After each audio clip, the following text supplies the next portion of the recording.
Y aquí habría que preguntarse entonces, ¿por qué diablos no se reforma o por qué no se toman los principios como en los casos de situaciones penales? Siempre me he preguntado eso, ¿sí? ¿Por qué se valora más que una persona esté privada de la libertad? ¿Y por qué no se valora también de igual manera el derecho a la educación que todos los mexicanos tenemos? ¿Sí? Hay que reformar, sí, es cierto, pero a veces nos quedamos cortos o se quedan cortos los legisladores en razón de las reformas que se requieren como base, como sustancia. Esperemos que en esta cuarta transformación de verdad se den las reformas adecuadas para precisar todo lo que se necesita en materia educativa. En mi caso yo voy a hablar de una situación que experimenté en forma personal en las distintas escuelas particulares que estuve. Y es en razón de los diferentes temarios que hablan de los temas que se tienen que desarrollar. Aquí voy a hablar únicamente de los operadores, en este caso de los profesores y de los alumnos. ¿Qué pasa con los temarios? Que están desfasados, están totalmente desfasados. Necesitamos temarios actualizados. Si estamos hablando con gente profesionista, futuros profesionistas, en mi caso en la carrera de Derecho, no es posible que se hablen de temas anticuados. Voy a mencionar un tema, a lo mejor algunos de ustedes lo conocen, otros no, del cual se sigue hablando en la carrera de Derecho, en la materia civil, tema los esponsales. Los esponsales es una figura jurídica de la cual, al momento de confirmar la relación entre novios, de que ya se van a casar, bueno, era un compromiso formal, vamos a decirlo así. Si alguien de los dos futuros esposos no cumplía con ese compromiso, se pagaba, se indemnizaba. ¿Sí? A estas alturas del partido, yo pregunto, esa figura ya es anacrónica, ya no se maneja.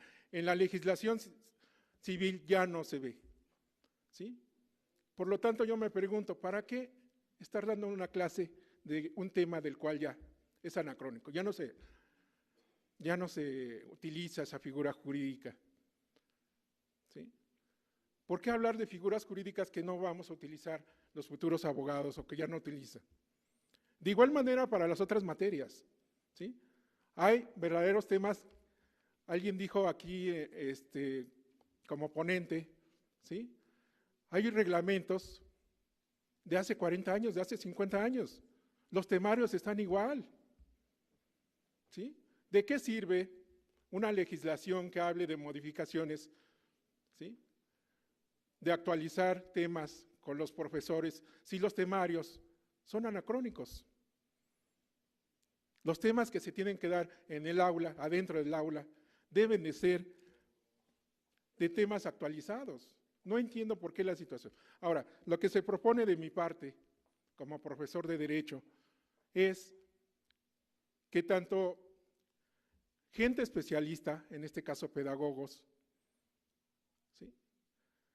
En relación con los temarios, se homologuen, si ustedes me permiten la frase, en relación con los temarios que tienen las grandes instituciones de este país, háblese de la UNAM, háblese del Instituto Politécnico, y se apliquen precisamente en estas escuelas particulares, para que no se siga diciendo, y ustedes lo escucharon aquí, algunos lo escucharon, decir que algunas escuelas son patitos, son frijolitos, o son garbancitos, sí, efectivamente, pero ¿por qué?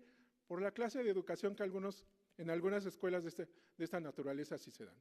¿Sí?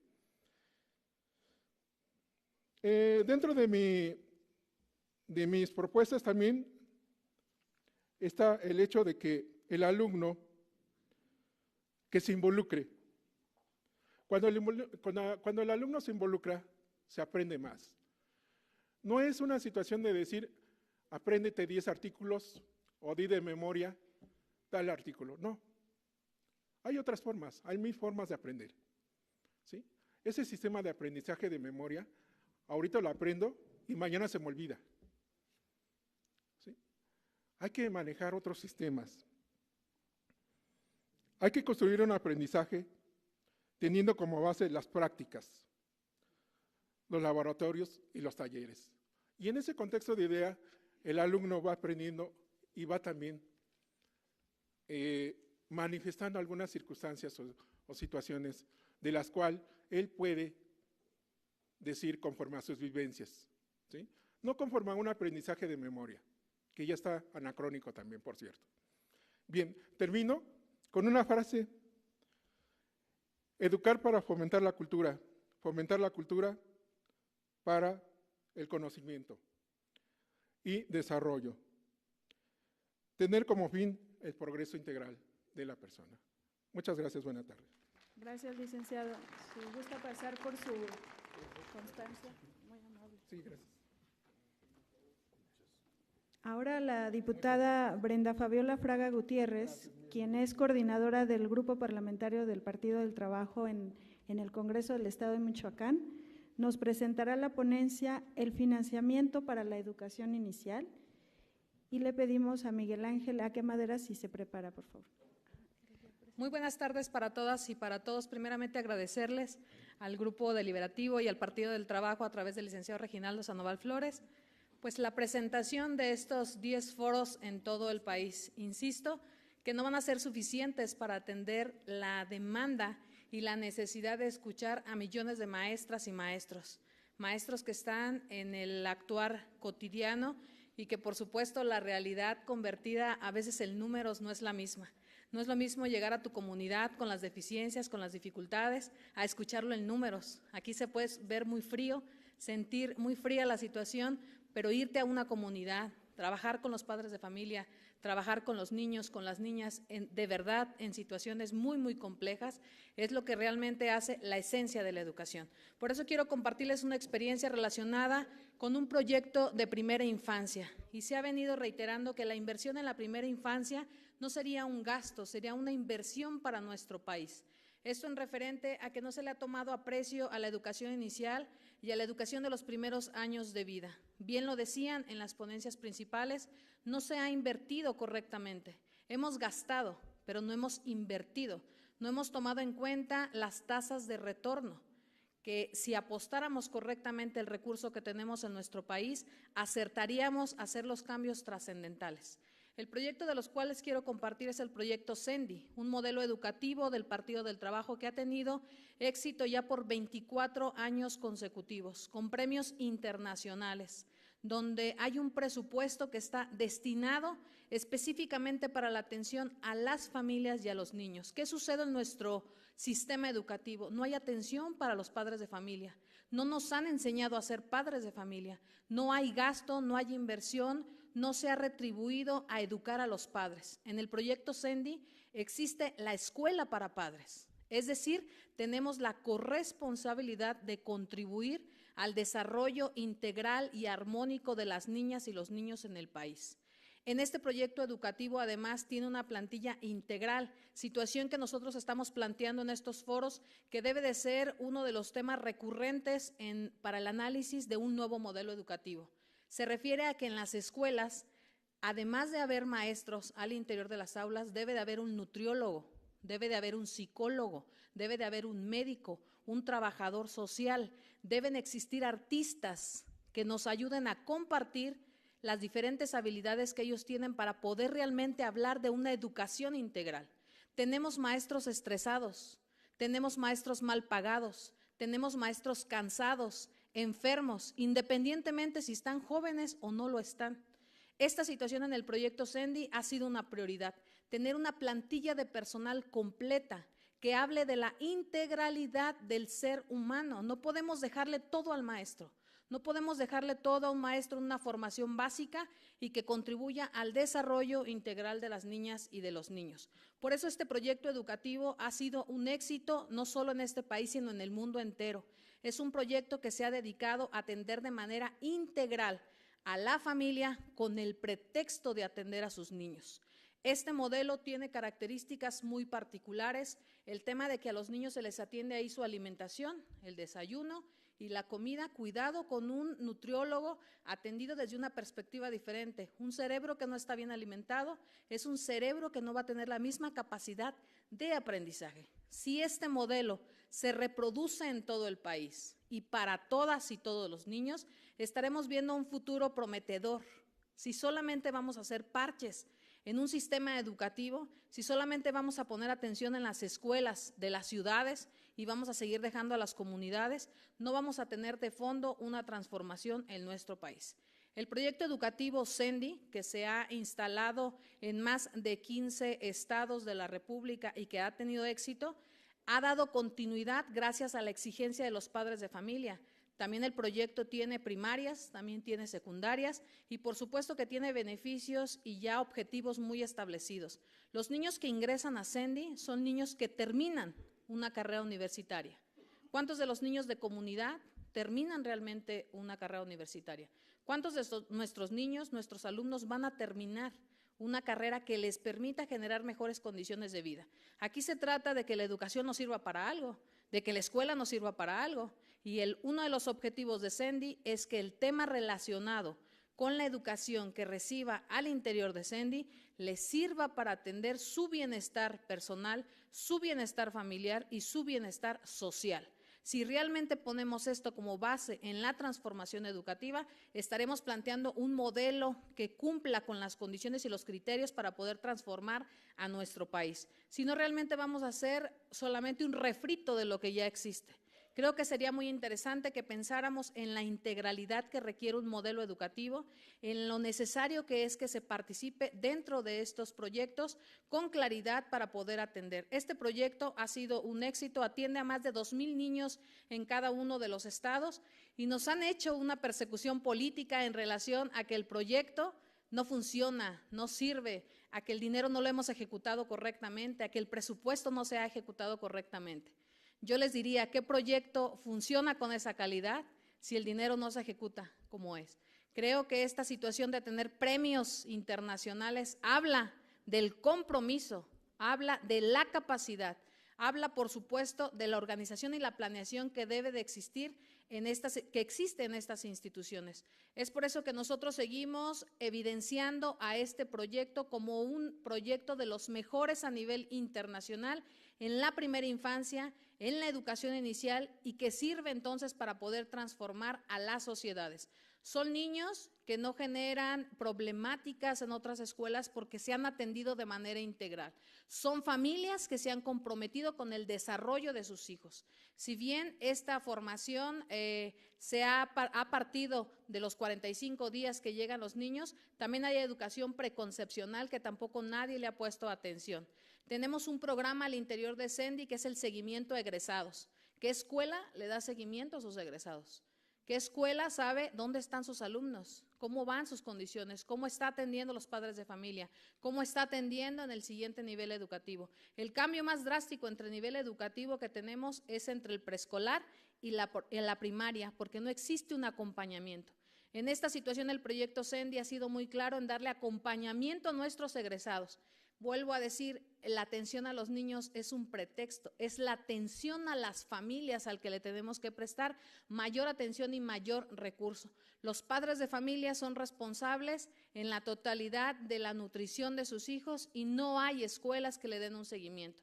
El refrito que se hizo en la anterior reforma educativa, donde nos hablaba sobre la alimentación y sobre la nutrición, pues en realidad era una pena la información que te llegaba a las manos de los maestros, donde incluso hasta recomendaban galletas con cajeta como uno de los alimentos prioritarios en la educación de los niños. Creo que ya basta de que hagamos este tipo de observaciones a nivel nacional, que nos tomemos muy en serio el tema y que por supuesto se invierta el presupuesto que se tiene en nuestro país en la educación inicial, en la primera infancia y se tomen los proyectos que han tenido éxito, no solamente en nuestro país, sino en el mundo, como modelos a seguir. El proyecto CENDI ha dado muestra de la exigencia que requiere y la capacidad que requiere un proyecto integral, un proyecto educativo y un proyecto que esté pensado en la sociedad, en las familias y, por supuesto, en las niñas y en los niños de 45 días de nacidos a 6 años. Muchas gracias.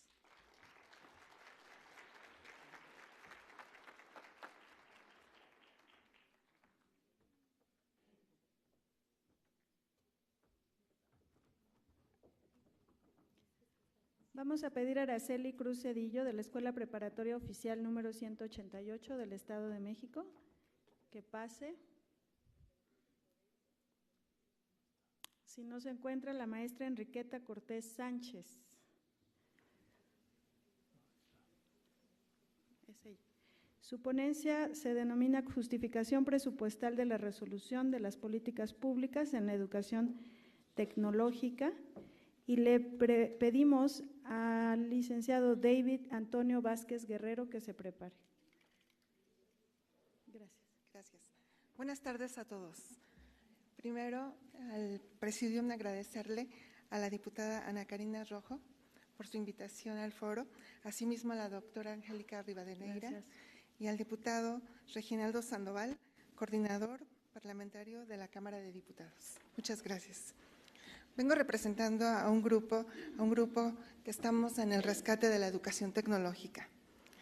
Este proyecto, por su esencia, trata implícitamente de la necesidad de atención del sector educativo de educación media superior, considerando la rectoría de la Secretaría de Educación Pública, del respeto que se debe a las instituciones por lo que son, y no al capricho político de la demagogia que demerita el verdadero sentir del modelo institucional y del subsistema que nos atiende.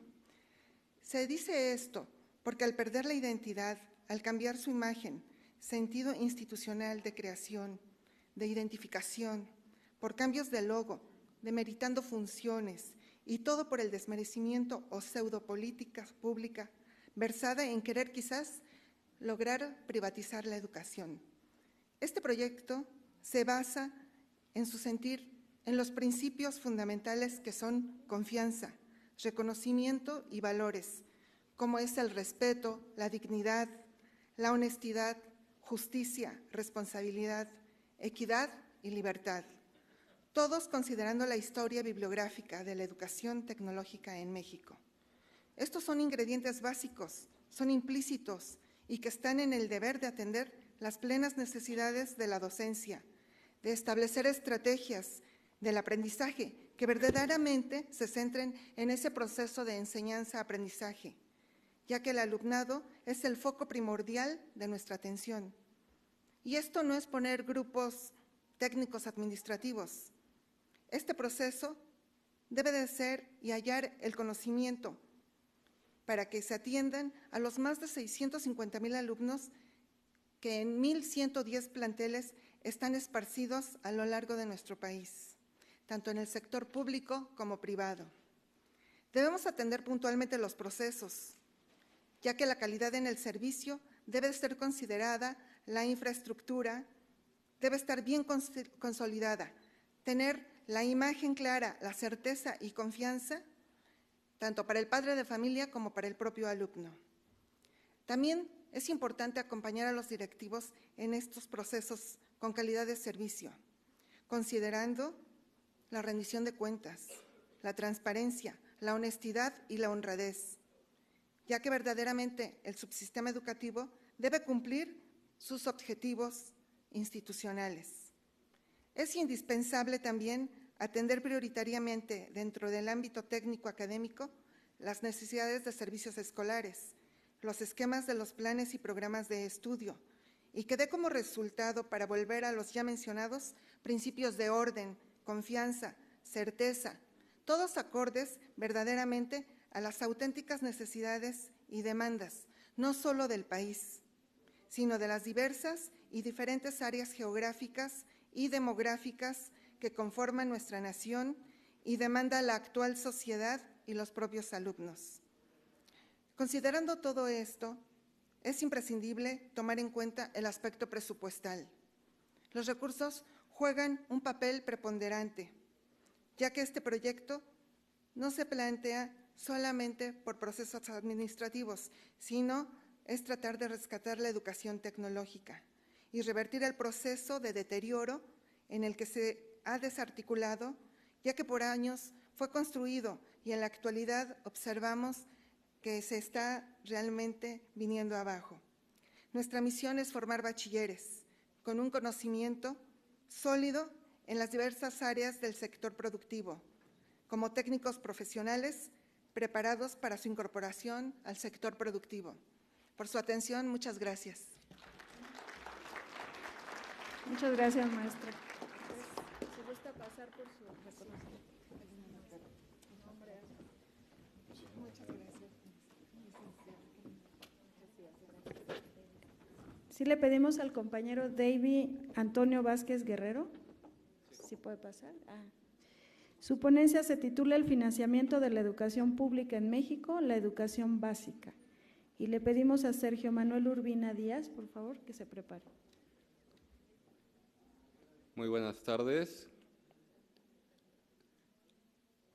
A pesar de que sexenio tras sexenio se aumenta el gasto en educación por infinidad de situaciones y circunstancias, no se ve una educación de calidad y menos un camino firme y seguro para alcanzarla, por lo que es necesario la participación de todos.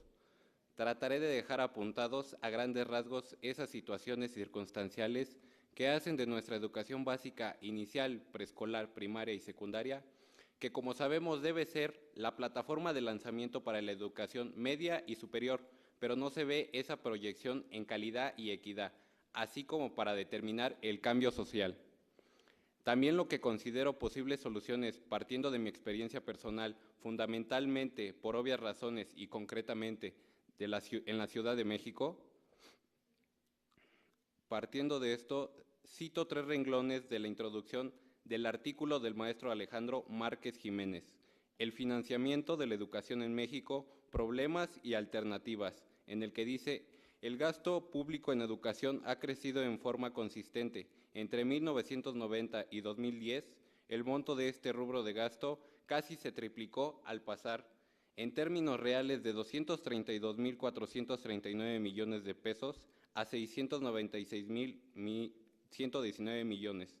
Y en su mismo artículo, cuando habla de los problemas del financiamiento de la educación, cita a la Comisión Económica para América Latina y el Caribe, CEPAL UNESCO, que ya no se requiere gastar más, sino invertir mejor. Con base en estas premisas, se puede afirmar en efecto que hay un alto grado de ineficiencia y falta claridad en el manejo del dinero para la educación. Al respecto, quiero señalar superficialmente programas como Enciclomedia o la entrega de tabletas del programa Inclusión y Alfabetización Digital, PIAD, para alumnos de quinto y sexto grado de primaria y habilidades digitales para todos, orientado a los alumnos de secundaria en el lapso de 2008 al 2016. Se gastó el gobierno 36.596 millones de pesos. No sabemos hasta la fecha de un seguimiento de cómo benefició a los educandos estos programas. Sin duda, calladamente se aceptó que fue un fracaso porque ya no siguieron estos programas y que solo benefició a las empresas. Otro asunto, por ejemplo, es el mantenimiento de edificios escolares, que después de un año del sismo no se ha terminado de reparar las escuelas afectadas. El programa de bebederos escolares, ¿en dónde fue a parar el impuesto que pagamos por consumir un refresco? ¿Qué beneficio ha dejado a las escuelas el haber privatizado las cooperativas escolares? Y así podríamos seguir enunciando infinidad de programas que no se mide el impacto que tiene en la educación y que empresarios que se han visto beneficiados con estos recursos tienen el cinismo de decir que es todo un fracaso la educación, que no somos productivos, que no sabemos leer ni realizar operaciones sencillas de matemáticas y con ello justifican el desempleo y los paupérrimos salarios que pagan. ¿Qué tendríamos que hacer? Supervisar que todos actuemos con transparencia, desde los alumnos y padres de familia, pasando por maestros y directivos escolares, hasta llegar a las autoridades de mandos medios y superiores. No es posible que las empresas vendan tabletas que no sirven, que se instrumenten programas en donde no llega la red y no se obligue a las empresas a que inviertan en ello, siendo que es una concesión del Estado y lo ven como su propiedad. No es posible que las empresas constructoras no terminen las obras argumentando que el presupuesto se acabó porque encarecieron los materiales y las entregadas tengan muchos vicios ocultos o hayan empleado pésimos productos. No es tolerable que hayan acabado con el cooperativismo porque en plena globalización Eso hay que exterminarlo, porque es mirar al pasado y sin embargo es puro negocio. En donde menos les importa es la salud de los educandos al venderles productos chatarra y violentando la ley vigente. Sí habrán evaluado a los maestros que se capacitaron con los cursos que dio el sindicato y las empresas que se crearon ex profeso, o es puro negocio. Señores diputados, auditorio presente, tenemos mucho que hacer en la educación de nuestra ciudad y del país. Muchas gracias.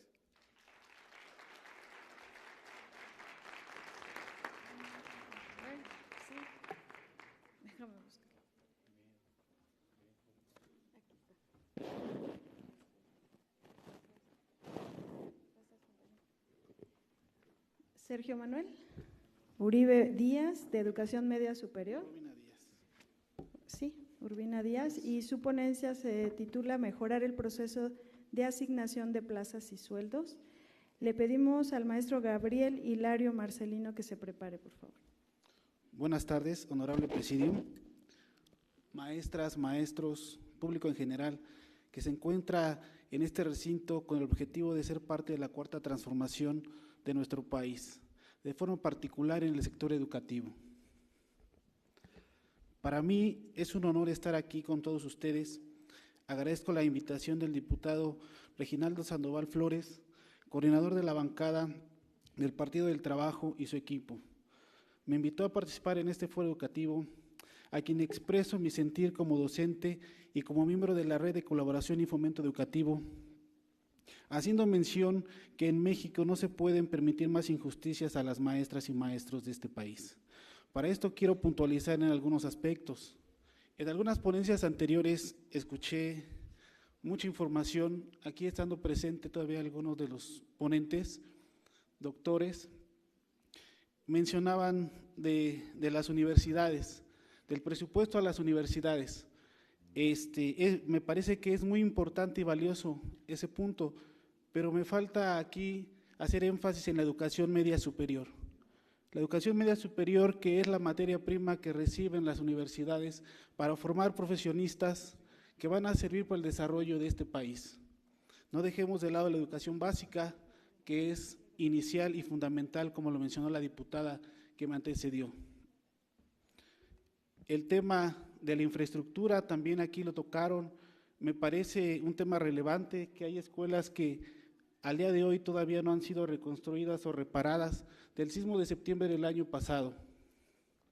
Hemos podido consolidar la información que el INIFED, que es un instituto del gobierno federal, tenga catálogos con costos altísimos.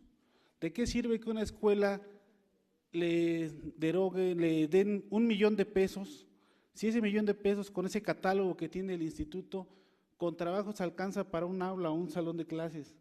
Y muchas veces lo dejan inconcluso, con puertas o instalaciones eléctricas.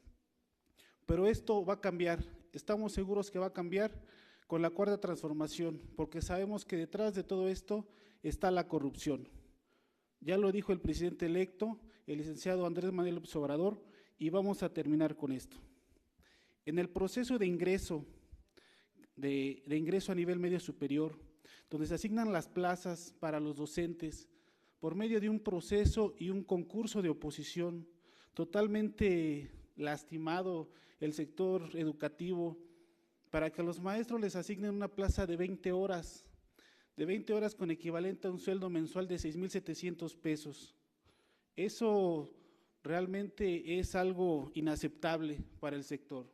Estamos lastimando a los maestros con este tipo de prácticas, lo cual también está confirmado que se van a terminar, la cual ha sido castigada con una evaluación punitiva que se ha encargado de desmotivar a nuestros docentes que atienden día a día a nuestros niños, adolescentes y jóvenes que asisten a nuestras aulas.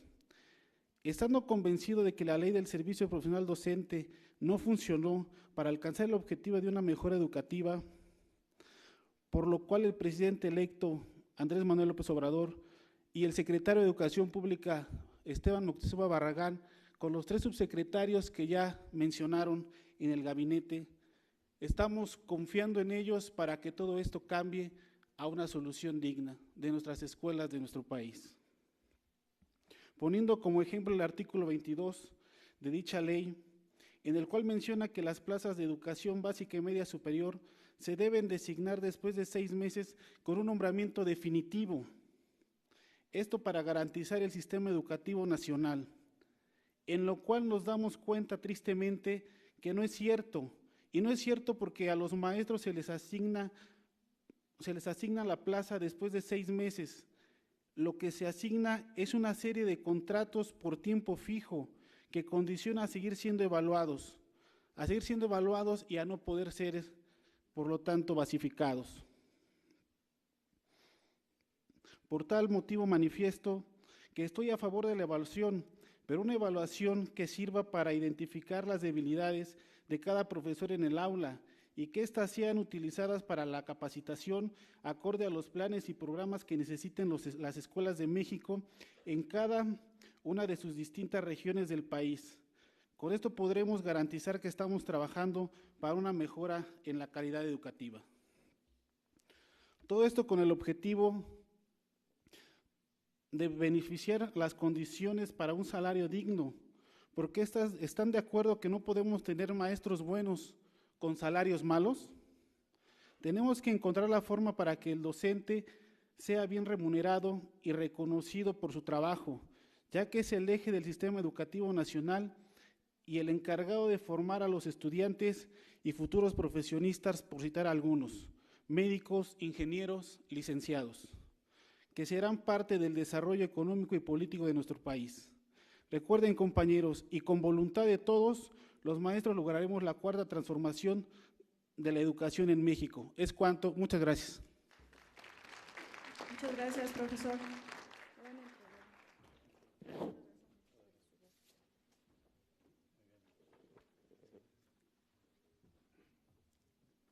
Gracias.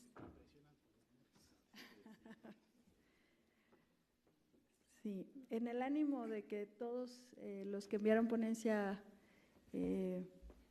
participen, a veces los presionamos un poquito con los tiempos, pero es con todo el respeto a su trabajo y a sus posturas y posiciones. El maestro Gabriel Hilario Marcelino es presidente de la Confederación de Sindicatos de CECITES, y nos presenta la ponencia Financiamiento de los Organismos Públicos Descentralizados, CECITES. Buenas tardes, compañeras, compañeros, maestros, padres de familia. Saludo, agradezco al diputado Reginaldo Sandoval que nos invitó a este foro y a todos los foros que se están desarrollando a lo largo del territorio nacional. También saludo a la diputada Ana Karina, a la doctora Angélica, y efectivamente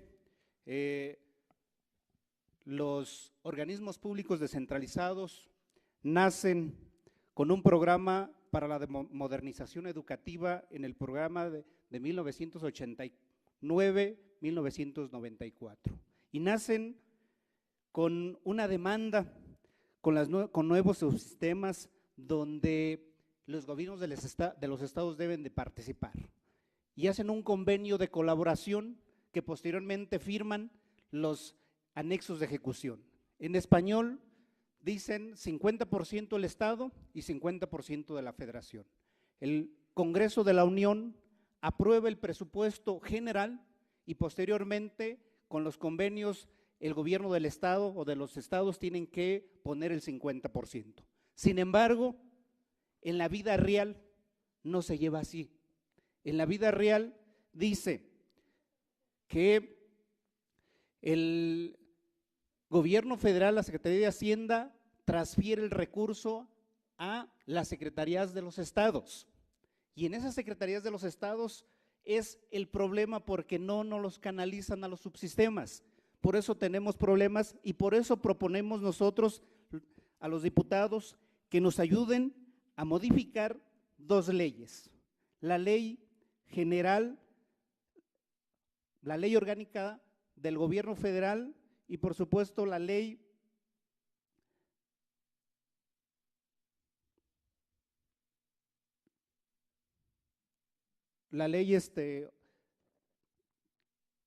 orgánica de subsistemas, más bien de paraestatales. Son las dos leyes ¿Cuál es la intención?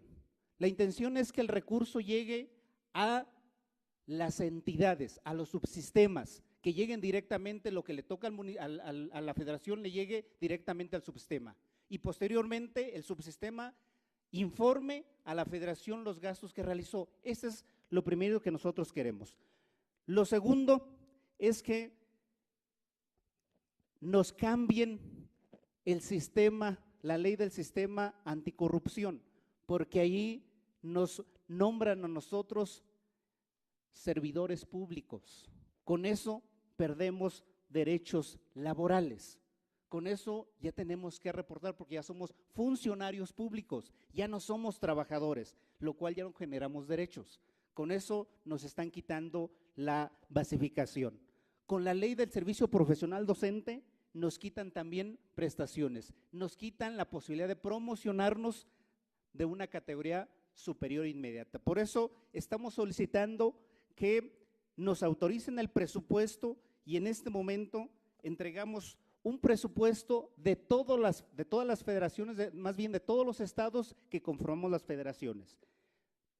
Sueldo, prestaciones, infraestructuras, laboratorios, expansión, regularización y cada uno de los conceptos que debemos hacer. Porque en este momento somos tecnológicos y tenemos planteles en la República donde ni luz tenemos en este momento. Increíble, pero cierto.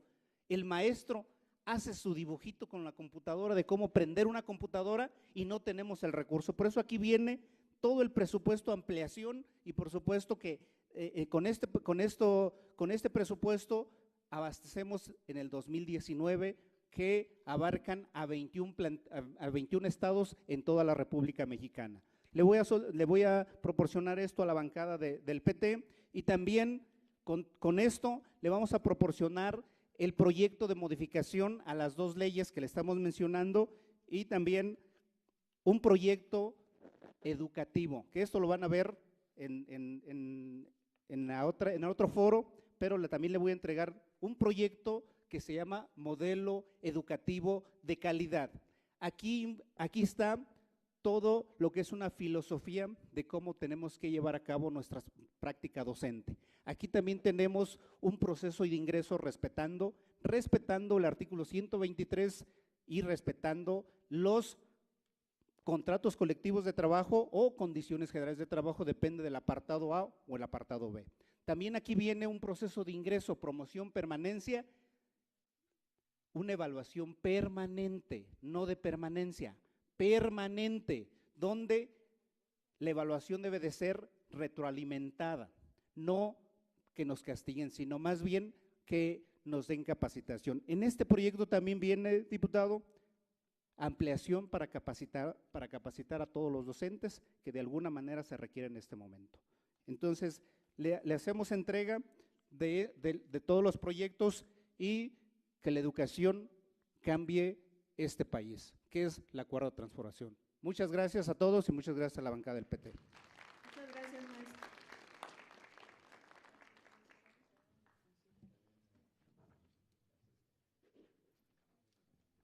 Pues con la ponencia del maestro Edgar Flores Pérez, vamos a dar ya como la última de las ponencias. Tengo una serie de nombres, pero no me enviaron las ponencias, entonces pues esas no las podemos presentar, porque el comité de revisión del grupo deliberativo tiene que conocer cada una de las ponencias que se presentan en los foros. Yo lo que les sugiero es que nos las hagan llegar, aunque no se hayan presentado aquí en el foro, para que nosotros las podamos estudiar, revisar, sacar, extraer las propuestas e integrarlas a nuestro informe de resultados que vamos a presentar el próximo lunes 19 de noviembre. Y pues el compañero pertenece al CAM 29 de Iztapalapa y nos va a presentar un tema muy interesante que es el de educación especial. ¿Para qué? Bueno, muchas gracias, diputada. Señora Cata, ¿dónde está? Muchas gracias por la invitación. Los centros de atención múltiple atienden a alumnos con discapacidad motriz, auditiva, visual e intelectual. Sin embargo, en sus aulas también llegan alumnos con problemas de conducta que no han recibido respuesta de la escuela regular. Hace unas semanas apareció en los medios impresos un decreto de la Suprema Corte de Justicia de la Nación sobre la necesidad de que todos los alumnos con discapacidad estarán en el sistema de educación regular, dando pie a que desaparezcan los centros de atención múltiple. En consonancia, en la Escuela Normal de Especialización desaparecen las áreas de especialización para dar paso a la licenciatura en Educación Inclusiva.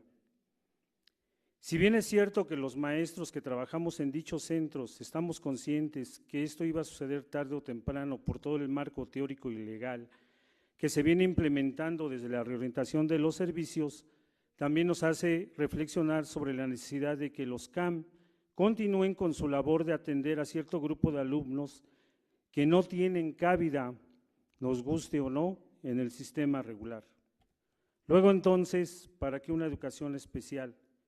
Si en todos lados y en los tiempos modernos todo mundo habla de inclusión, pero los hechos son a medias y maquillados. ¿Para qué?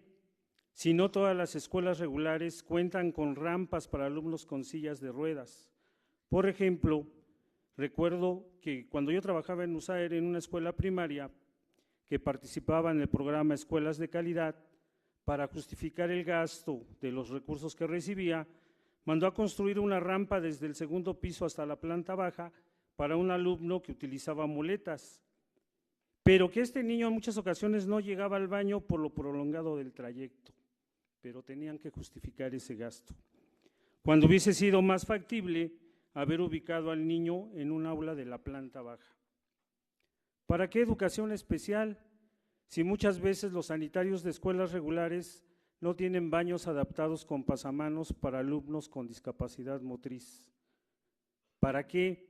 Si llega un alumno con discapacidad visual, los maestros no cuentan con las herramientas necesarias como el sistema braille o por lo menos que sepan las técnicas de bastón. Mientras se logran conseguir los apoyos, obviamente haciendo oficios, mandando a todas las instancias, no llega ese apoyo, no llegan los libros braille o en algunas ocasiones los macrotipos, pasan varios meses y en muchas ocasiones esos recursos ni llegan. ¿Para qué? Si en la escuela no hay una maestra de lengua de señas mexicanas, mientras, ¿qué hace una maestra de escuela regular? ¿Cómo apoya a ese alumno? Lo anterior es una pequeña muestra de lo que pasa en las escuelas y en las calles, en donde vemos una creciente discriminación y faltas de respeto hacia las personas con discapacidad. En lo particular, nuestros alumnos muchas veces son vistos con curiosidad, por decirlo menos, lastimando aún más a los niños y a sus padres en la autoestima. Es indudable que se han tenido avances, pero no podemos justificar con la inclusión de una parte de nuestros alumnos la exclusión del resto de ellos. La realidad de las escuelas regulares es muy distinta a lo que se plantea en los informes de rendición de cuentas relacionados con la integración primero y la inclusión ahora. No dejamos de reconocer que el maestro de escuela regular hace su mejor esfuerzo por incluir a los alumnos con discapacidad, pero la realidad los rebasa cuando tiene que trabajar con un grupo de 35 o 40 alumnos en promedio. Cuando tenemos nosotros los maestros que enfrentar la realidad de la permanencia en nuestros trabajos. Cuando vamos a ser evaluados según una prueba estandarizada y esperando que la computadora que nos asignen funcione bien. Cuando te enfrentas a la disyuntiva, o preparas tus clases o preparas la evaluación.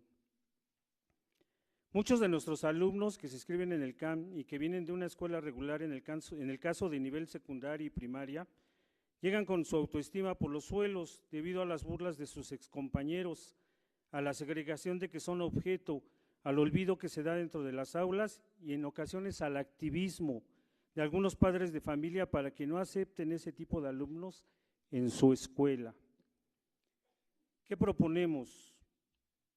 Un currículum específico para el CAM, en donde se considere el desarrollo de conductas de autocuidado, aprendizajes básicos sobre higiene y cuidado de la salud, coordinación fina y gruesa, cuidado y mantenimiento de sus espacios personales en el hogar, la autorregulación en el manejo de emociones, identificación y manejo de manera fraccionaria, así como la estimulación de procesos psicológicos básicos como percepción, memoria, atención, emociones y motivación. Efectivamente, se deberá estructurar una serie de contenidos o aprendizajes esperados que realmente sean significativos para el alumno con discapacidad y flexibilizar la flexibilización de la flexibilización que se hace del currículum. En las escuelas hay muchos profesores con la preparación académica, conocimiento y experiencia que podrían contribuir a su elaboración, apuntalados por los especialistas que se encuentran en los órganos de dirección institucional. También existen propuestas de un nuevo currículum para la educación especial en los trabajos que ha realizado la Coordinadora Nacional de Trabajadores de la Educación, que también se deben de tomar en cuenta. Que el Estado retome su responsabilidad del mantenimiento de las escuelas en general. No puede ser posible que los padres de familia estén cubriendo esos gastos haciendo rifas, kermés, venta de ropa, kilómetro del peso y vendiendo naranjas con chile para sacar recursos. Por cierto, diputada Karina, la invitamos a la kermés la próxima semana. ¿Sí? Y nos enteramos que el flamante exsecretario de Educación Pública haya gastado millones de pesos en su imagen. En el caso de la comunidad de padres de los CAM, muchos de ellos se trasladan de lugares lejanos al centro educativo, por lo que tienen que gastar en transporte y alimentos. Y también a partir de este año se añade el gasto extra de los flamantes talleres de autonomía curricular, que no tienen nada de autónomos y sí de impositivos. Espero que no esté nadie de la Suprema Corte de Justicia o algún familiar. Que los maestros tengan el derecho a un año sabático con goce de sueldo por desgaste físico y emocional. Por supuesto, salario digno a la labor magisterial y cancelación ya de la reforma educativa. Muchas gracias.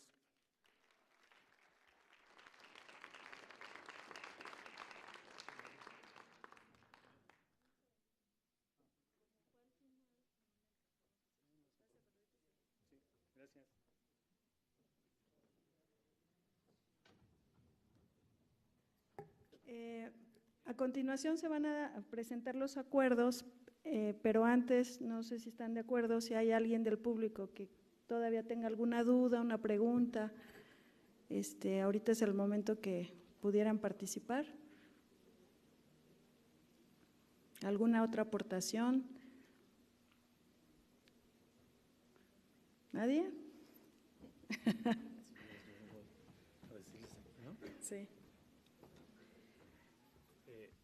Miren, por eso es bien importante la comunicación de los legisladores con el pueblo.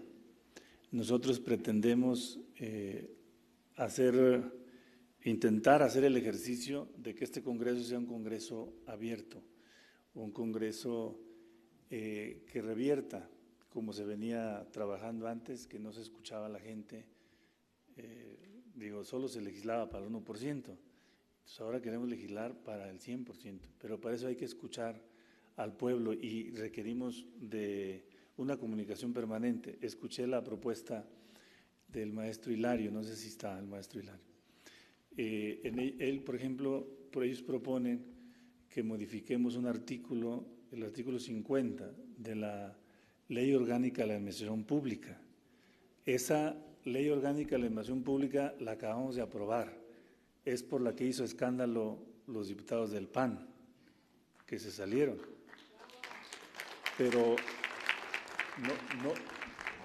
la acabamos de modificar, pero no sé ahora cómo quedó el artículo que señala el maestro, si quedó igual o no, y ahora vamos a tener que hacer otra reforma de eso, ¿no?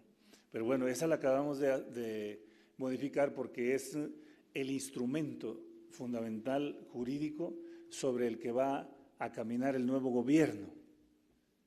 Y por eso, si nosotros hubiéramos tenido esa iniciativa a tiempo, hubiéramos checado el artículo que quedara como nos lo proponen, para que no tuvieran esa dificultad. Incluso estoy seguro que el presidente electo no tendría dificultad en mejorar esa situación.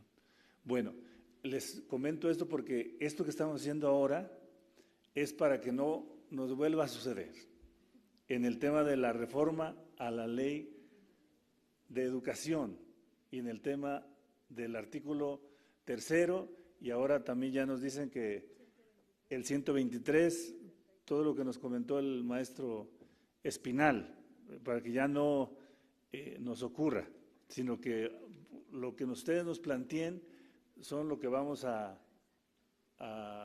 plasmar, y en los otros, los que nos planteó un maestro, que es un reglamento que es de 1946 y el otro el 67, bueno, vamos a revisarlos a fondo, pero por eso es muy importante que nos comuniquemos y que sintamos en los hechos, en la práctica, porque aquí viene otro tema que hay que cambiar. Miren, regularmente se convoca a la gente para que escuchen al diputado, y el diputado lo que hace es manda su discurso para legitimar lo que ya está resuelto que va a proponer. Y ahora nosotros estamos haciéndolo inverso. Nosotros queremos escucharles para legitimar lo que ustedes nos planteen y legitimar ahora sí lo que vamos a llevar al Pleno. Pero va a ser lo que ustedes nos dijeron, no lo que yo ya pensé o lo que yo ya hice, que es diferente. Y ustedes lo van a ver en la construcción de la iniciativa. Y aquí necesitamos tenernos confianza para que, y bueno, ustedes saben que en la vida la confianza no se compra, esa se gana, y se gana con acciones. Y lo que menos tiene ahora la clase política es confianza del pueblo. Y entonces nosotros queremos ganar la confianza. Miren, hasta ahorita, en lo que va de esta legislatura, no se ha votado una sola cosa que lastime al pueblo. Pero si ustedes siguen haciendo una evaluación de cómo califican a los diputados, es diputado, político, corrupto. Porque traemos un rezago de percepción negativa verdaderamente pesado. Vamos a hacer el esfuerzo de que en 3 años esa visión cambie, porque no hay duda de que estamos en la ruta de la cuarta transformación, y en la ruta de la cuarta transformación somos todos. Por eso sí vale la pena que nos tengamos confianza e interactuemos, para que lo que ustedes nos planteen sea lo que defendamos en pleno, porque si no vamos a andar contratando asesores que nos redacten bonito, y luego ya nosotros subimos ahí a tribuna, pero no trae el contenido de el pueblo. Por eso los invitamos a que nos digan, a que se atrevan, a que, como lo han hecho hasta ahora. Sí, adelante.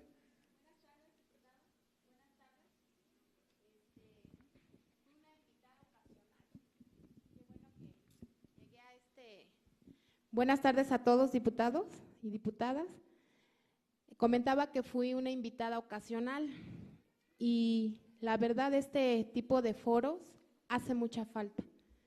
Soy maestra de formación cívica y ética de secundaria y me ha impactado todo lo que aquí se ha dicho, desde la educación inicial hasta el posgrado. Son muchas preguntas que tengo, pero solo le voy a concretar una. Quiero saber y espero que se den el tiempo de conocer a fondo la situación actual de todos y cada uno de los niveles. Si estamos bien desde la primera infancia, vamos a estar bien hasta el término de. Me gustaría saber si voy a tener la posibilidad de conocer todo lo que aquí se dijo, la propuesta real que ustedes van a llevar al Congreso. Hay papás, hay vecinos, y es lo que queremos. Como ciudadana es lo que yo quiero saber. A veces no nos da el tiempo. Hoy tuve que pedir permiso, un día económico. Yo le decía aquí a mi esposo, ¿qué pasó? A los maestros no se nos invita. Y si faltamos nos descuentan. y es un día perdido de clases, un día perdido de salario, etcétera. Mis hijos están en casa, solos, encargados, y así estamos muchos de aquí. Entonces, espero que de alguna manera nos puedan hacer llegar a todos los que hoy compartimos este foro, cómo van a quedar en resumen todas las peticiones, todas las peticiones son muy importantes. Los felicito por estos foros, realmente es muy bueno conocer lo que opina el pueblo, porque somos del pueblo y que esto vaya creciendo. Gracias. Bueno, muy bien. Ahora estamos en una disyuntiva porque estaba una compañera que trae su ponencia y quiere exponérselas. ¿Estamos de acuerdo? Y luego, si quieren que termine ella de exponer y seguimos con las intervenciones. Decirle solamente muy rápido a la compañera que qué bueno que saca y que le haya gustado. Comentarle muy rápido. Hicimos el foro de educación inicial y educación especial en Cuernavaca, Morelos. Y ahí nos plantearon esta propuesta que ya aquí también circuló, que este modelito quitó la licenciatura de educación especial y están planteando que recuperemos el tema de la licenciatura de educación especial. Luego, el tema de educación básica, educación artística, educación física y nutrición, porque ya saben que este modelo quitó educación artística, educación física y de nutrición ni qué esperar. Y entonces viene ahí el planteamiento también muy fuerte. Luego, educación media superior y todas sus modalidades va a ser mañana en Hermosillo. Luego, educación superior y universidades fue en Zacatecas. Luego, educación tecnológica, educación a distancia va a ser mañana en Cholula, Puebla. Y veníamos desarrollando los foros en los sábados para que no tuviéramos esa dificultad que ocasiona que sea entre semana. Tuvo que ser el día viernes porque viene el lunes el tema del informe de todos los foros para pasar a la iniciativa, porque la iniciativa tiene que estar presentada antes que asuma nuestro presidente electo Andrés Manuel López Obrador, que asume el primero, para empezar al debate del tema de la reforma al tercero constitucional y a la ley de educación. Informarles muy rapidito. Nosotros como fracción del PT presentamos la abrogación de la ley del servicio profesional docente y el tema de la evaluación. Eso ya está presentado, ya se aprobó incluso en comisiones, va a subir a pleno y eso ya se va a anular. Entonces, ahí vamos. Pero ahora, ¿qué decimos? Vamos a abrogar la ley de educación y ¿qué le vamos a poner acá? Entonces, este es el esfuerzo que venimos construyendo con muchos profesionistas, investigadores, doctores, para llegar a este término. Y claro que van a conocer todo el informe y todas las cosas, vamos a estar en comunicación. Ahora, tenemos otro problema, que es la ley de transparencia y del manejo de datos. Entonces, ahí tenemos que ser muy cuidadosos porque a lo mejor hay que modificarla como está ahora, pero como está ahorita, debemos ser muy cuidadosos. Y sí, lo vamos a compartir con mucho gusto, pero también lo tenemos que hacer en el momento adecuado, porque si lo hacemos previamente, ahorita, por ejemplo, tenemos ya 3 solicitudes de ciudadanos, no sabemos, porque eso no lo podemos saber si son ciudadanos o si son diputados, o si no sé qué, sabemos quién sea, que ya nos está diciendo, a ver, dime cuántos foros organizaste, dime cuánto costó, dame los resultados. O sea, y entonces, ¿para qué los querrán? ¿Sí será cierto o será solo que nos quiere, todavía el CISEN no desaparece hasta después del primero? Bueno, después del primero dicen, ya desapareció en la Ley Orgánica de la Administración Pública que aprobamos, pero esa va a empezar hasta después del 1 de diciembre. Entonces, a lo mejor será el CISEN, no sabemos, pero hay de todo, porque el mundo es un poco complejo. Entonces, yo le daría la palabra a la compañera que termine y ahorita seguimos dialogando. Muchas gracias.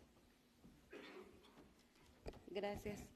Buenas tardes, gracias por esta oportunidad, porque aunque, bueno, mi ponencia entró extemporánea, estoy aquí y no quisiera perder esta oportunidad de irme sin haber expresado, y bueno, hacerles saber un poco de las condiciones que vivimos las maestras y los maestros directivos también de los CENDIs de la delegación Iztapalapa, ¿sí? En Iztapalapa les quiero comentar hacia grandes rasgos, son 30 CENDIs que maneja esta alcaldía.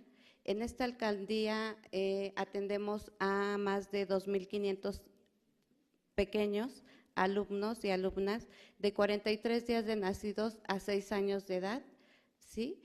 Se brinda como bien dijo la compañera, una diputada que lleva este programa en Michoacán, si mal no recuerdo. Esta atención integral abarca todos los aspectos. Nosotros nos apegamos a lo que es la Gaceta Oficial, donde nos mandan todos los lineamientos para los CENDIDEL, CENDIs, CAI de la Ciudad de México, ¿sí? Son lineamientos ya establecidos donde obviamente tenemos que llevarlos a cabo al pie de la letra, lo que es desde su atención, que es la alimentación, cómo se va llevando a cabo toda esta tipo de educación que se le brinda al niño, que es educativo asistencial. ¿Qué es educativo asistencial? Pues abarca también lo que nos compete la Secretaría, o más bien por tener un registro y ser incorporados a la Secretaría de Educación Pública, tenemos que también apegarnos a la guía operativa que es de todas las escuelas en este ciclo escolar 2018-2019. Bueno, a grandes rasgos, el servicio integral que nosotros brindamos a estos pequeños, pues sí abarca lo que es la alimentación, el área médica que nos visita también, tenemos pedagogos, tenemos psicólogos, tenemos trabajadores sociales que nos visitan también y que es un equipo multidisciplinario. Yo como directora de CENDI, que no me presenté, Sara Vega Olascuaga, directora de CENDI Ortiz Tirado, de la Alcaldía de Iztapalapa, conformamos este equipo multidisciplinario, donde nuestra labor es obviamente favorecer todas las competencias y aprendizajes de nuestros alumnos día a día, ¿sí?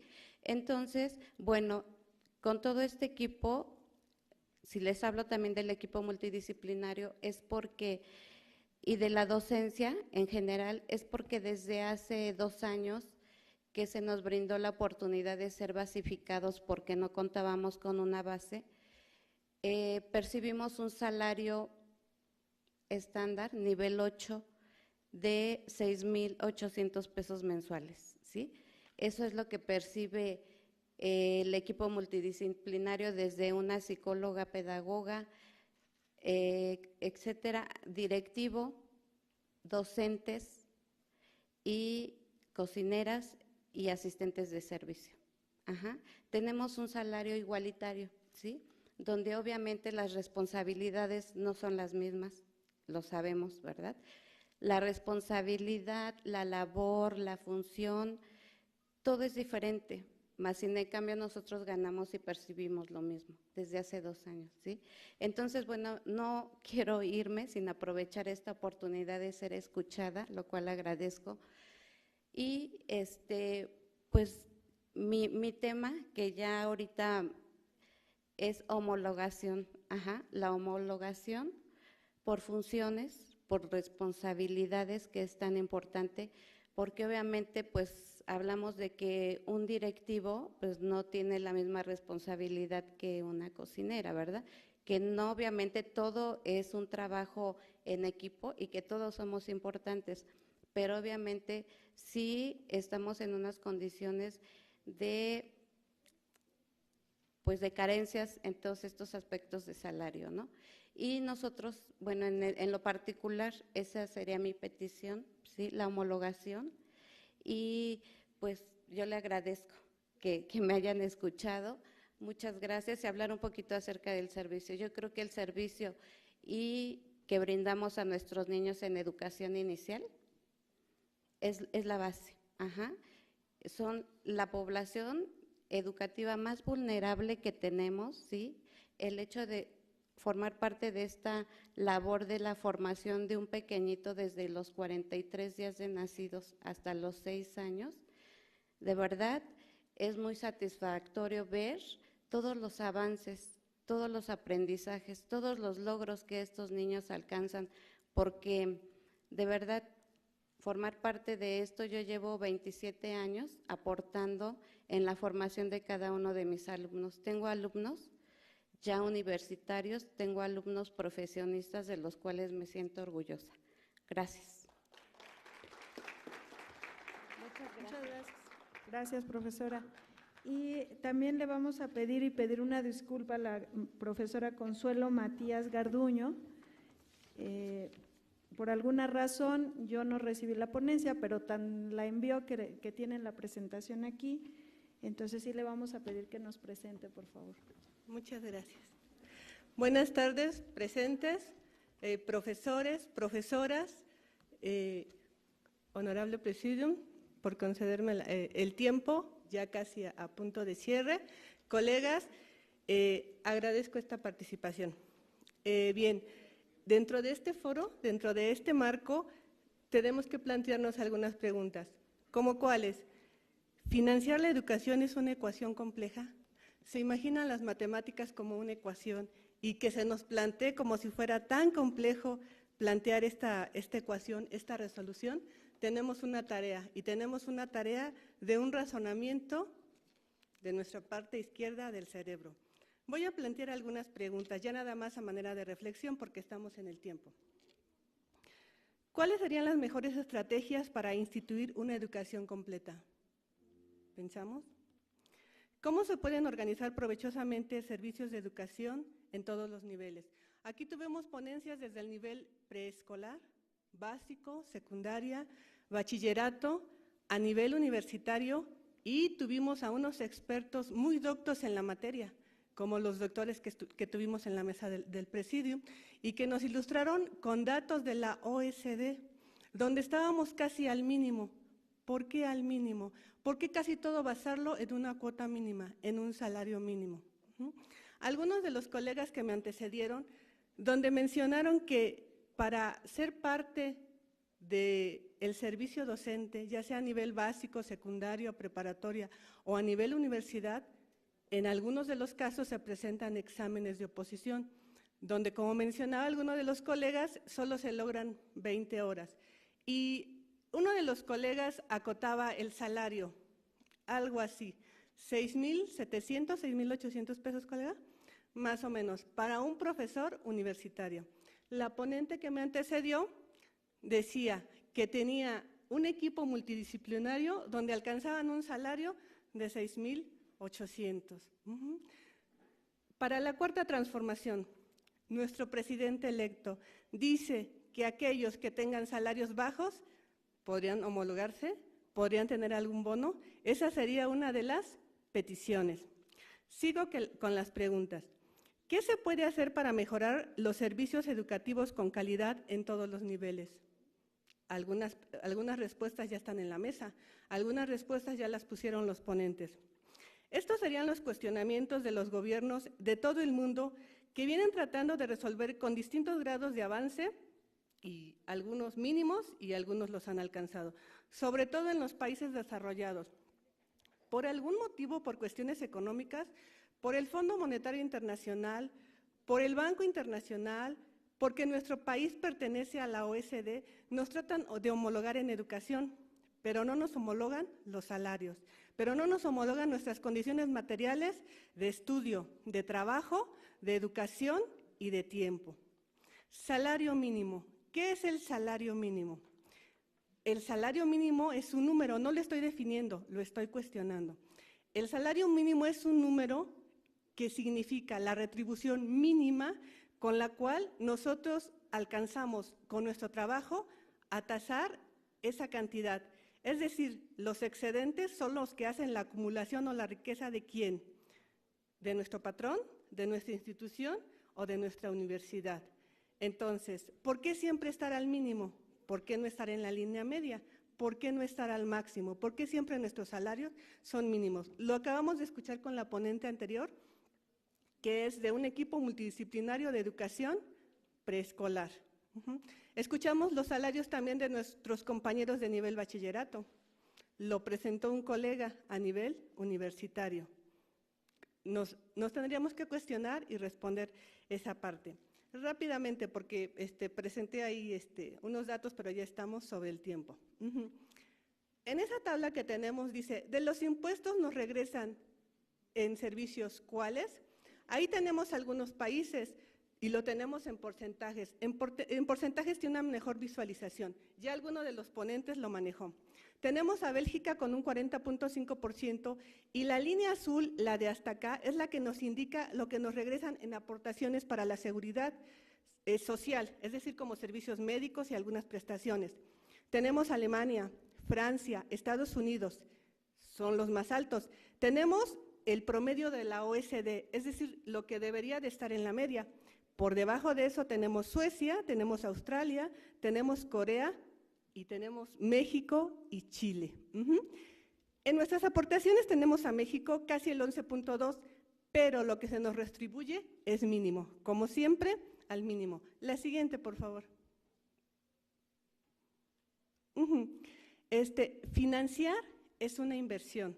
Deberíamos de invertir.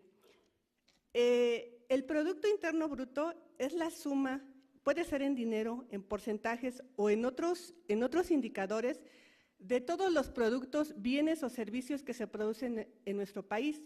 Y de ese porcentaje se destina a la educación un cierto porcentaje. De acuerdo al Instituto de la Planeación de la UNESCO, se recomienda, entre otros números, entre el 6 y el 7%. En nuestro país, ¿cuánto se destina a esa parte? Entonces, si estamos alrededor entre 1 y el 2%, como siempre, estamos en el mínimo. Entonces, ya nada más para cerrar, porque tienen que dar las conclusiones, hay que hacer algunas propuestas, entre otras. Y voy a hacer referencia a alguno de los ponentes expertos que manejó la palabra de externalidades. Externalidades en economía, si un país es altamente productivo, tiene una industria muy alta, puede ser muy desarrollado, pero si tiene contaminación, es una externalidad. Entonces, eso le resta. Si nosotros tenemos una producción muy alta en productos, bienes y servicios, y nuestros gobiernos dicen que tenemos un crecimiento expresado en Producto Interno Bruto alto, pero nuestra educación no lo refleja, nuestros salarios, lo que se destina para educación, para salarios, para financiamiento de universidades, escuelas, como lo han externado nuestros colegas, si no se refleja en eso, estamos por debajo. Entonces, rápidamente, porque ya me están poniendo aquí el tiempo, destinar mayores recursos materiales, financieros y condiciones de estudio. Hemos visto que no es privativo de la educación básica, también de la educación superior, ya alguno de nuestros colegas nos lo mostró. Vincular las instituciones con las empresas, pero cuando tenemos becarios, normalmente, para variar, nos dan un salario mínimo, siempre todo al mínimo. Y voy a retomar alguna de las propuestas de una de las profesoras que participó y que su esposo hizo favor de referenciar algunos reglamentos que están de 1940 y tantos. Ellos decían que a los administrativos se les dan algunos vales, mencionaron un número bastante altito, que fuera una prestación para todos los trabajadores de la educación. En la universidad se nos da un reconocimiento por el Día del Maestro y se nos da un vale de despensa de una cantidad que no voy a mencionar, solo por el Día del Maestro. Eventualmente, cada 3 meses se nos da otro vale de despensa. Ahí dice que para libros, pero algunos los ocupamos para algunos enseres de consumo básico. Debería de ser una prestación. Y bueno, con esto cierro porque estamos cerrando y para que ustedes den las conclusiones. Entonces, la tarea es resolver la ecuación matemática. ¿Quiénes? Maestros, trabajadores, instituciones, legisladores y gobierno. A resolverla. Como la maestra que está ahí tratando de resolver esa ecuación y probablemente no quede, o sí. Pero con todas estas fuerzas que podemos sumar, yo creo que sí se puede. Muchas gracias. Gracias por mi participación y gracias al Presidium.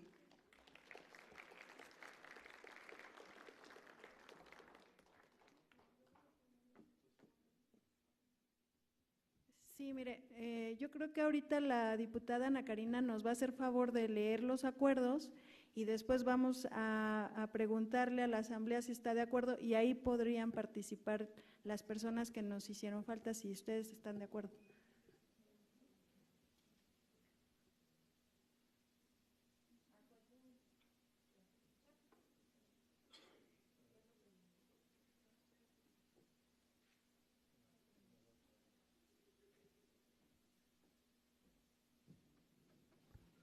Vamos con los acuerdos.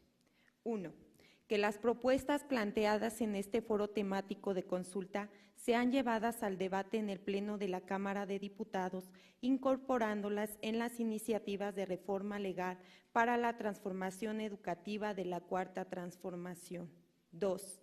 Que la fundamentación de las mencionadas iniciativas, así como en los programas educativos en la construcción del modelo pedagógico de la Cuarta Transformación, se incluyan los siguientes temas: asignar un mayor presupuesto a la educación hasta acercarse a la proporción del PIB que recomienda la UNESCO, enfocando esta acción como una inversión estratégica y con enfoque de derechos humanos. Reformar el artículo 3, 73 y 123 constitucional para eliminar la evaluación punitiva y garantizar los derechos adquiridos de los trabajadores de la educación. Crear un sistema de formación, profesionalización docente que reconozca la diversidad social y cultural sin ningún tipo de condicionamiento. Reformar el artículo 3 constitucional para que establezca la educación y forme seres humanos conscientes en su entorno social y compromiso con el cuidado y conservación de la naturaleza. Impulsar una educación para desarrollar y potenciar la conciencia, formar seres humanos universales y con plenos derechos. Educar para una nueva moral donde la sociedad sea la base de la convivencia humana y solidaria. Detener la precarización del trabajo docente, eliminando disposiciones como la utilización de las unidades de medida y actualización para determinar el monto de las jubilaciones. Incrementar el sueldo base de los maestros porque está vinculado con el conjunto de las prestaciones, que esta parte del enfoque de dignidad humana. Mejorar la infraestructura educativa para contar con escuelas suficientes y bien equipadas. Reformar el artículo 58 de la Ley Federal de Presupuesto y Responsabilidad Hacendaria para que el presupuesto educativo se ejerza con eficiencia. Hacer obligatoria la educación inicial para darle integridad al sistema educativo nacional con presupuesto suficiente para garantizar los derechos de los niños en su primera infancia. Rescatar la autonomía de las universidades públicas para que se agende la transformación y el desarrollo. Crear un verdadero sistema educativo superior. Recursos para rescatar y fortalecer la educación tecnológica. Reformar a las siguientes leyes y reglamentos para garantizar los derechos de los trabajadores de la educación. Ley Orgánica de la Administración Pública Federal. Ley Federal en las entidades paraestatales. Ley Orgánica de los subsistemas educativos. Ley del Sistema Anticorrupción. Ley General del Servicio Profesional Docente. Reglamento de las condiciones generales del trabajo del personal de la SEP. Acuerdos de Secretaría número 98 de la SEP. Mejorar los salarios y que estos se integren arriba de la inflación. Tercero, seguir impulsando y participando en los foros temáticos que organiza el Grupo Deliberativo de Educación para la Cuarta Transformación y del Grupo Parlamentario del Partido del Trabajo en la Cámara de Diputados, con el objeto de aportar propuestas para llevar a cabo la transformación de la educación en México. ¿Está de acuerdo la Asamblea? ¿Sí?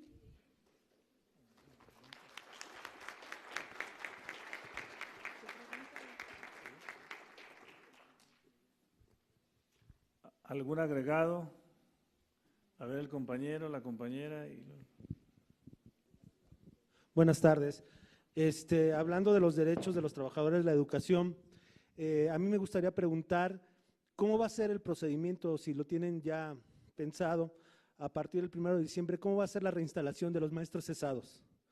Y si todos los que cesaron de manera arbitraria, usurparon funciones que no les correspondían en las secretarías de educación de los diferentes estados, ¿cómo va a ser ese proceso?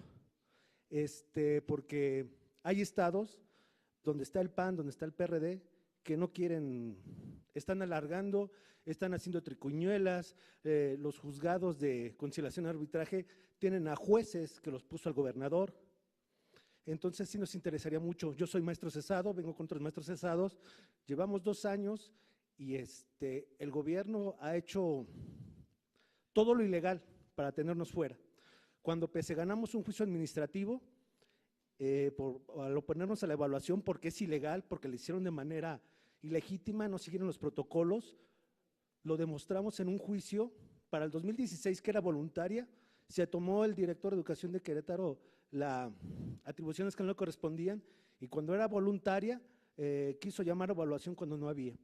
Entonces, han hecho, nos quitaron el ISSSTE, nos quitaron todos los derechos, no nos dejan trabajar en ninguna parte. En el juzgado el juez da largas y largas, se pierden los documentos, se alargan las fechas y ¿cómo se llama? Incluso a Querétaro fue el licenciado Fernández Noroña y el gobernador no lo quiso aceptar, nadie lo quiso recibir para hablar de la situación. Entonces ellos están alargando y es la suya, están obligando a evaluarse a la gente. Entonces, a partir de este 1 de diciembre que hablan de la reinstalación de los maestros cesados, ¿cómo será el proceso? ¿Tendrá que ser a través de un juicio? ¿Va a haber un dictamen?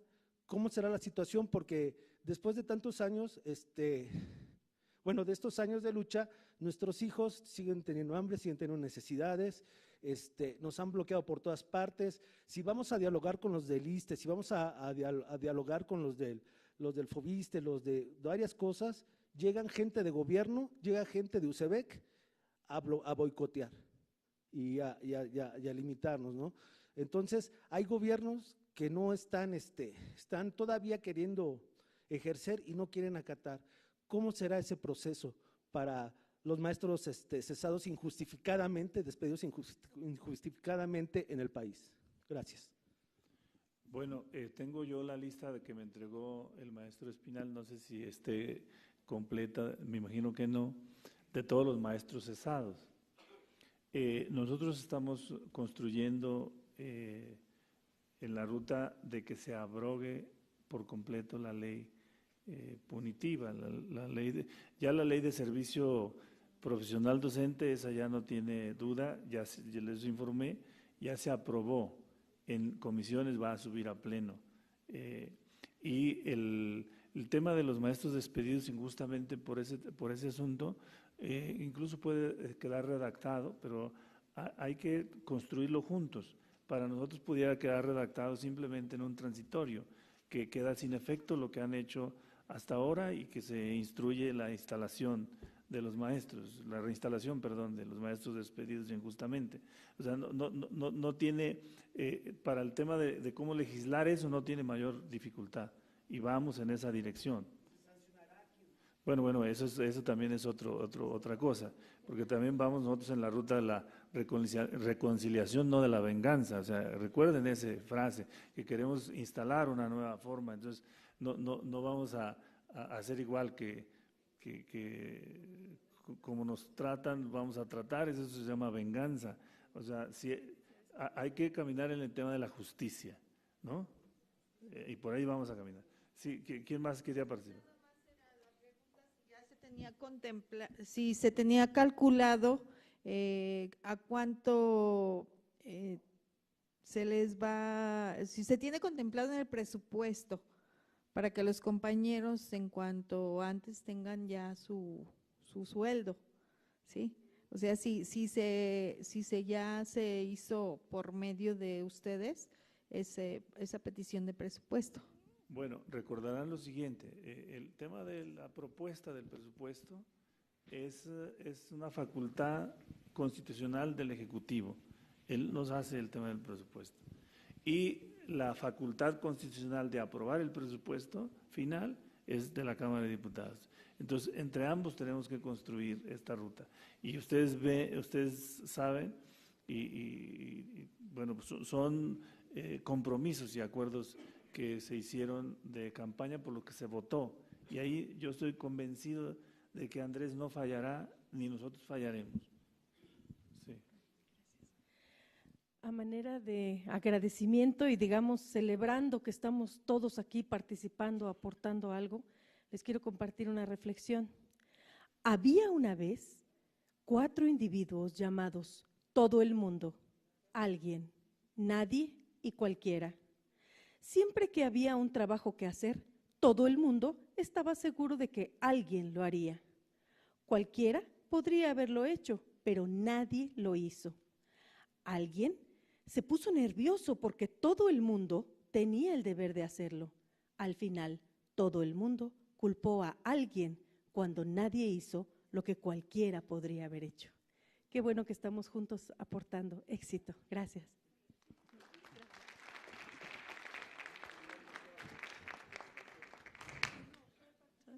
Buenas tardes, yo soy invitada también, tengo la fortuna de estar aquí. Hice algunos ajustes en mis labores diarias para poder asistir, pero de verdad que me quedo muy satisfecha porque creo que en este tema de la reforma educativa muchos de los maestros no fuimos contemplados, muchos no fuimos convocados para aportar nuestros conocimientos, nuestra experiencia diaria. Entonces creo que estos foros, desde mi punto de vista, nos dan esa oportunidad, que este tiempo que estamos dedicando realmente va a ser fructífero. Alguien citaba a Edgar Morin hace unas horas, y Edgar ciertamente nos habla de la complejidad, nos habla de la complejidad de la escuela, de la vida, del mismo individuo. Y creo, ¿por qué lo retomo? Porque en esta complejidad tenemos que entrar todos. Les agradezco de verdad este espacio que nos están dando, les agradezco que tomen esta complejidad porque no es fácil. Creo que el cambio no depende nada más de 3 o 5 o 10 personas. Creo que tiene que ver con este cambio de cultura desde nosotros, desde cómo yo también me doy esta oportunidad de participar, desde cómo yo como ciudadano realmente estoy dando y aportando las necesidades más básicas y cómo ustedes nos están escuchando y se trabaja en colaborativo. Entonces, les agradezco mucho, ojalá tengamos otra oportunidad de coincidir.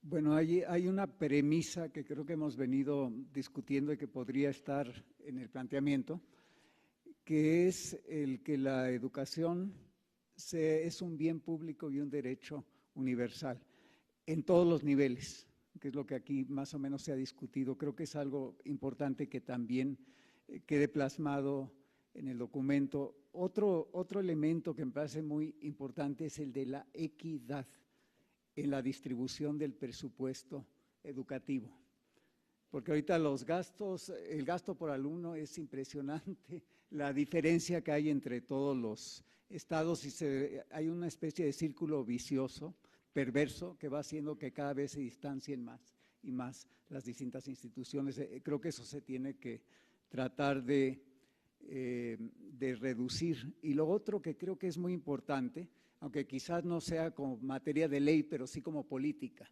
O sea, hay que pensar en una política de Estado que permita realmente elevar el presupuesto de la educación superior para que no estemos, como yo mencionaba, en niveles de educación superior que realmente nos colocan muy por abajo de la media de América Latina. O sea, necesitamos duplicar por lo menos la cobertura en educación superior y eso implica pues también invertir. Bueno, aquí se hizo, realmente es una inversión y una inversión para el futuro. Yo creo que la educación superior y la educación en general van a ser la palanca más importante de desarrollo y transformación social del país y eso tiene que también ponerse y reflejarse en el presupuesto.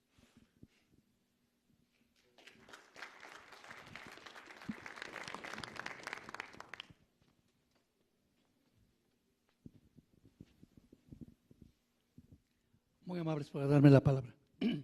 No sé si se pudiera poner en los acuerdos que no se olvidara la propuesta de la Casa del Académico a través de recursos propios del Sindicato Nacional de Trabajadores de la Educación, es decir, a través de las cuotas sindicales del trabajador. ¿Sí? Sí se puede. ¿Sí? No, yo no conozco que se hayan publicado los estados financieros de qué se hace con las cuotas sindicales. Entonces, ¿de qué recurso? Si hay recurso. Y no nada más sería para la institución donde yo trabajo, que es el Politécnico. Ojalá y se pudiera hacer en cada una de las secciones en todo el país. Y con esto daríamos un financiamiento a la prestación a través del mejoramiento de calidad de vida de los maestros, de los administrativos y de sus familias. Ojalá y se pudiera poner ese punto de acuerdo.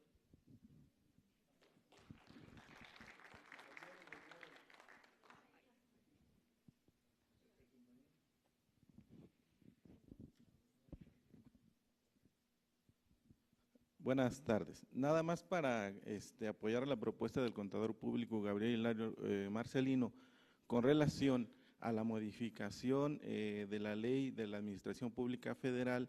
En su artículo 50, ese no se modificó en esta ocasión, por lo tanto se puede proponer una iniciativa con proyecto de decreto para poderla modificar. Es en cuanto a eso. Hay otra propuesta aquí, que es la Ley Federal de Entidades Paraestatales en su artículo 52, que habla específicamente sobre la percepción de los subsidios y la transferencia que tiene que hacer el Ejecutivo Federal a los organismos públicos descentralizados. Es ahí donde se tiene que establecer una modificación para que el recurso llegue de manera directa a los organismos públicos descentralizados y no haga una triangulación con finanzas del Estado, para que no exista el manejo o el jineteo de ese recurso y nos evitaríamos un montón de problemas con relación al financiamiento educativo. ¿Sí?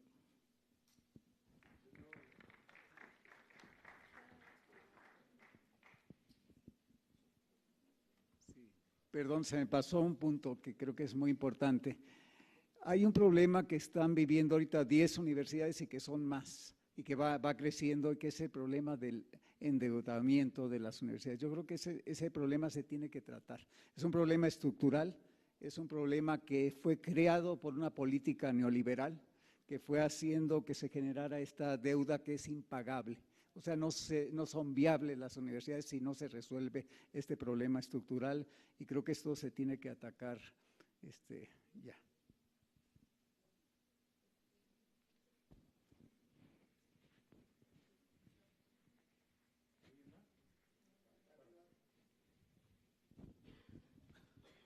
Bueno, pues me da mucho gusto que ahora sí que estemos los que estamos, que nos interesa mucho este tema educativo para la cuarta transformación de nuestro país. Agradecerle su participación, pero no quiero cerrar, el diputado Reginaldo va a cerrar el foro, sin reconocer a la licenciada Maribel, mi suplente, el gran esfuerzo con este foro, y le pido que se ponga de pie y agradecerle mucho,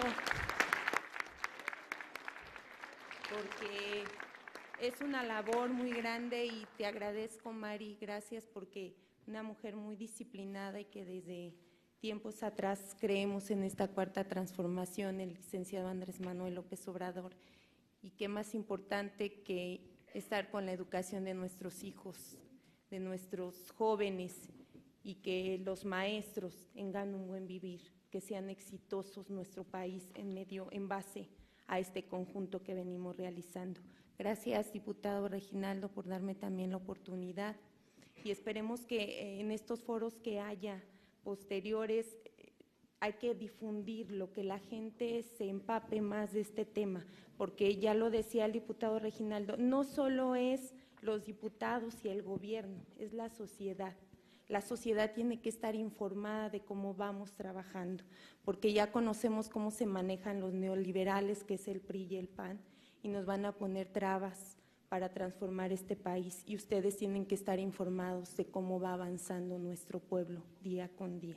Confíen en esta cuarta transformación, Confíen en los diputados que estamos cambiando la historia de nuestro país. Así lo vamos a hacer, no les vamos a fallar. Y los maestros, amen su carrera, amen a lo que se dedican, porque eso es lo único que nos va a fortalecer en nuestro país. Amar cada uno lo que hacemos, los políticos, la política, y dignificarla como debe de ser, y los maestros. Les agradezco mucho. Gracias, buenas tardes. Nada más para abonar en el tema de la obligatoriedad de la educación en el nivel inicial. Habría que entender que en los últimos 40 años, los gobiernos neoliberales han quitado la obligatoriedad de la educación, de impartir la educación del Estado, para trasladarla hacia la sociedad, por eso de la privatización de la educación. En ese sentido, habría que entender entonces que para la sociedad la educación no es una obligación, es un derecho fundamental inalienable, porque se ha entendido al revés. Hoy, si alguna persona en el país no tuvo la oportunidad de estudiar su secundaria, como es obligatoria, se le niega el derecho también fundamental al trabajo. Luego entonces se traslada la obligatoriedad al ciudadano. Esa obligatoriedad que es de la autoridad se la traslada al ciudadano y le quita el derecho fundamental de la educación. Por eso propongo que en ese punto, en el tema de la educación inicial se incorpore a la educación básica, porque está fuera de la educación básica. Hay que incorporar la educación inicial a la educación básica.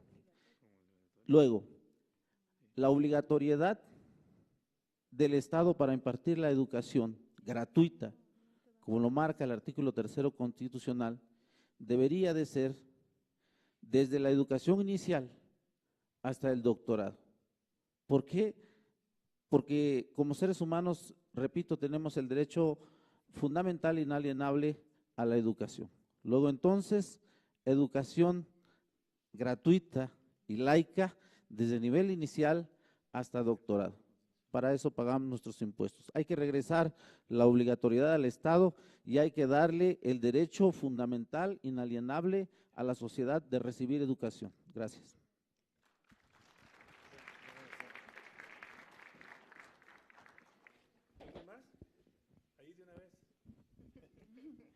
Creo que voy a ser el último. Muy buenas tardes, compañeros.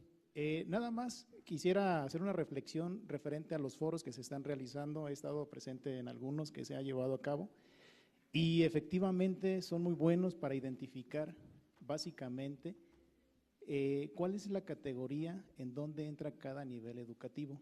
Por ejemplo, el básico, el medio superior, la superior, el indígena y sobre todo el especial. Porque eso es necesario identificar necesidades de capacitación, necesidades de los docentes para poder realizar bien el trabajo y dignificar lo que el gobierno anterior o todavía el actual quiso hacer con los maestros, dejar su carrera muy abajo. Mas, sin embargo, estamos presentes y siempre de pie con los compañeros que están despedidos y no dejarse por esas mal llamadas reforma educativa. Mas, sin embargo, esos foros los felicito de verdad para identificar esas características de cada nivel educativo, que es necesario identificarlos y poder proponer nuevas reformas que beneficien al alumnado y al docente. Muchas gracias. Pues la felicitación y el agradecimiento es más que nada para ustedes por estar aquí hasta el final del foro, por estar participando, por hacer uso de su voz y de su derecho en participar en las decisiones que se toman en este país. Para concluir, cedo el uso de la voz al diputado Reginaldo Sandoval para que dé por clausurada formalmente los trabajos de este foro. Bueno, antes de hacer la clausura, quisiera en primer lugar agradecer a todos los compañeros que nos han ayudado a hacer posible este foro. A Laura Fragoso Torres, a Alejandra Martínez Peter, a Nancy Cristina Quevedo, a Nadina Martínez Aparicio, a Rocío López Gómez, Lupita Rojo Gómez, Cristina Ortega Sánchez, Julio César Jiménez Alarcón, Héctor Hernández Olvera, Claudia Serrano Espíndola, Karen Lisset Villarreal Flores, Belén Martínez Peter, Carolina Rodríguez Pompa, David Guerrero Vázquez, Fernanda Fragoso Torres, Fernando Vega Rosas, Catalina López Sánchez, Maribel Flores García, al maestro Santiago Basilio, al licenciado José Reyes, al maestro Eduardo Antón, a la licenciada Samantha Martínez, al doctor Mario David Landrave y a la doctora Manuela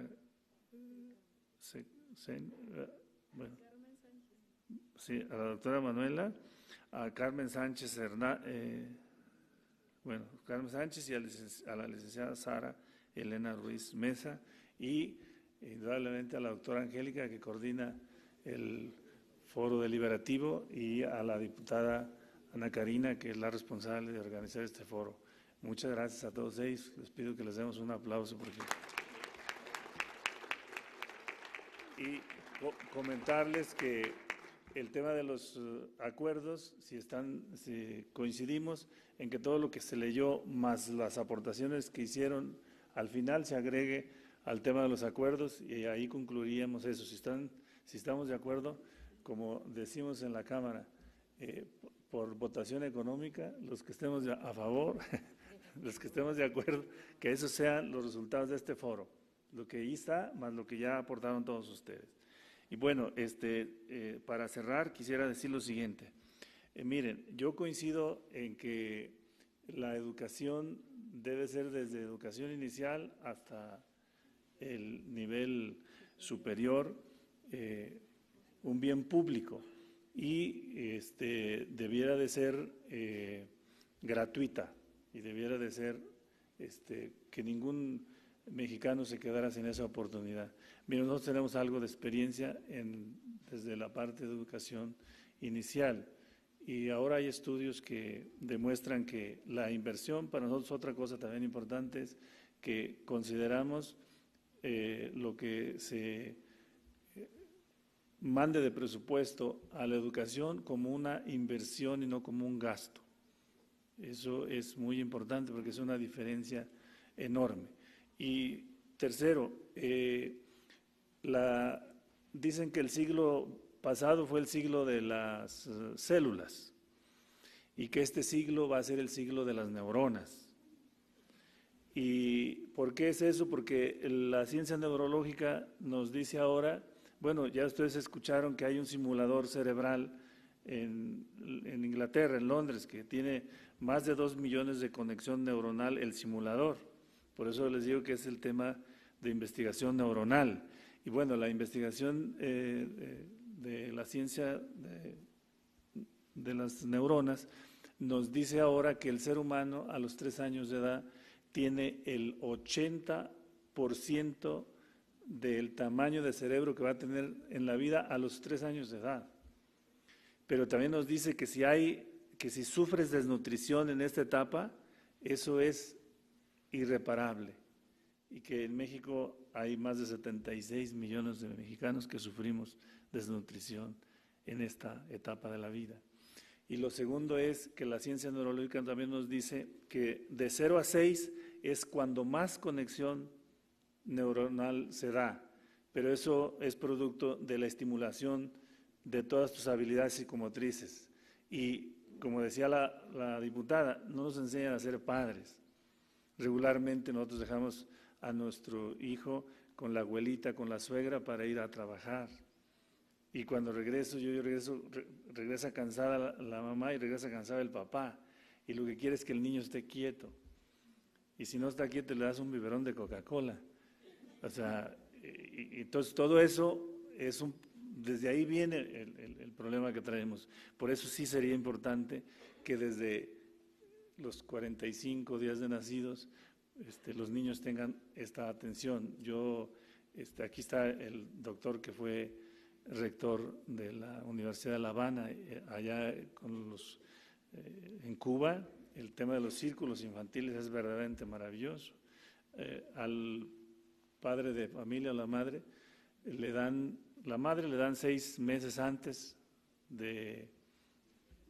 la liberan de su trabajo y médicamente la atienden para que esté en perfectas condiciones cuando vaya a nacer el bebé.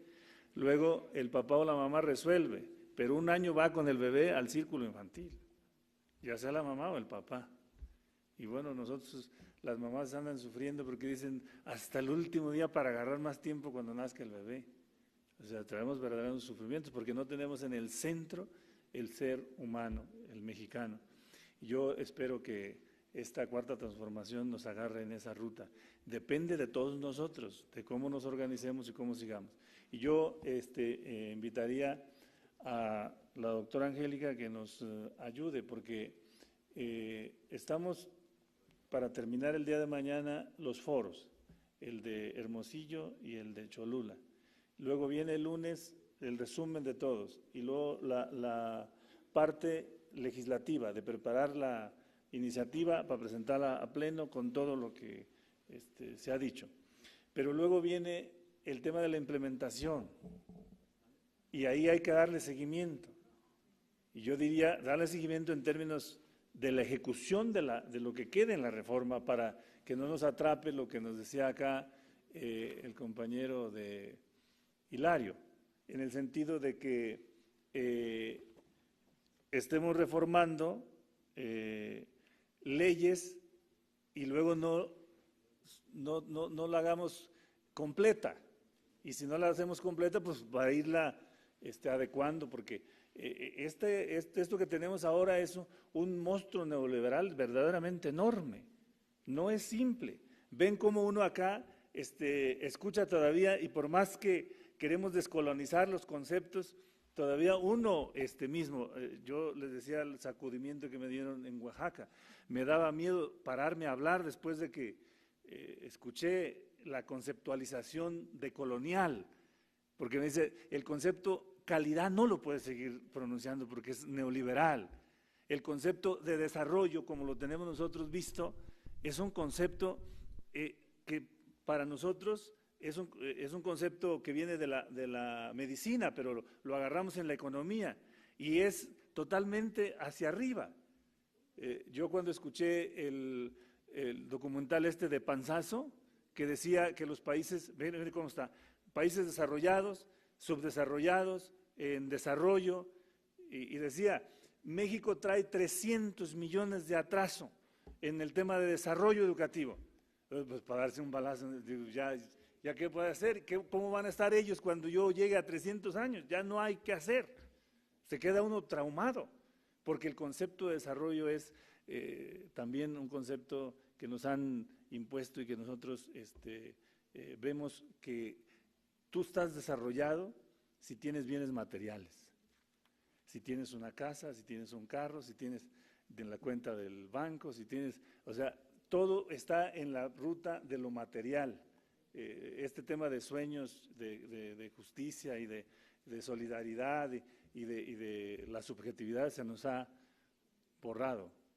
Incluso yo, como nosotros somos sobrevivientes, igual que los maestros lo decía Espinal, somos sobrevivientes del modelo neoliberal, porque el modelo empezó después de que ya estábamos nosotros en acción, porque el modelo empezó en el 82 con Miguel de la Madrid, ya uno andaba ahí haciendo pininos, pero somos sobrevivientes porque siempre estuvimos en contra de este modelo. Los maestros son sobrevivientes porque creo que son de los últimos que no pudieron,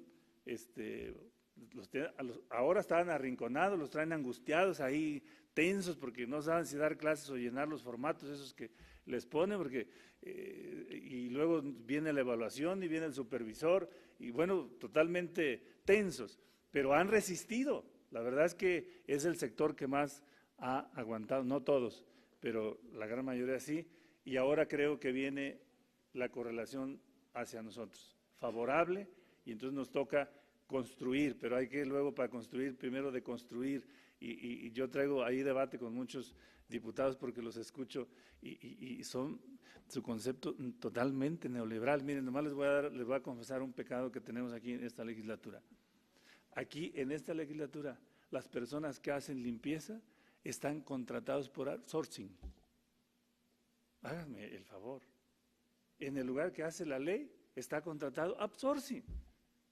Y ahí traemos debate porque nosotros decimos, debemos regularizar eso. Y entonces me dicen, no, es un costo-beneficio. No, para nosotros no es un costo-beneficio, es un tema de derechos que tiene que respetarse para los trabajadores que hacen limpieza. Bueno, no es para que vean cómo está la cosa de grave. Y entonces, bueno, todo este monstruo hay que cambiarlo. No está fácil. Se necesita de pueblo organizado y participando. Y por eso yo celebro que hayamos desarrollado este foro con toda la participación de ustedes. Y bueno, le agradecemos también a Juanita Vergara Salgado. Y sin más, ¿qué horas son? Son las 5:41. ¿Perdón? Y sin más, les pedimos nada más que se pongan de pie para declarar la clausura. Hoy siendo 16 de noviembre del 2018 y siendo las 17:41, a nombre del Grupo Deliberativo Educación para la Cuarta Transformación y del Grupo Parlamentario del Partido del Trabajo, declaramos formalmente clausurado este foro, financiamiento, salarios y prestaciones y derechos de los trabajadores de la educación, convencido de que nos va a servir para construir un mejor México y ayudar en la ruta de la Cuarta Transformación. Muchísimas gracias.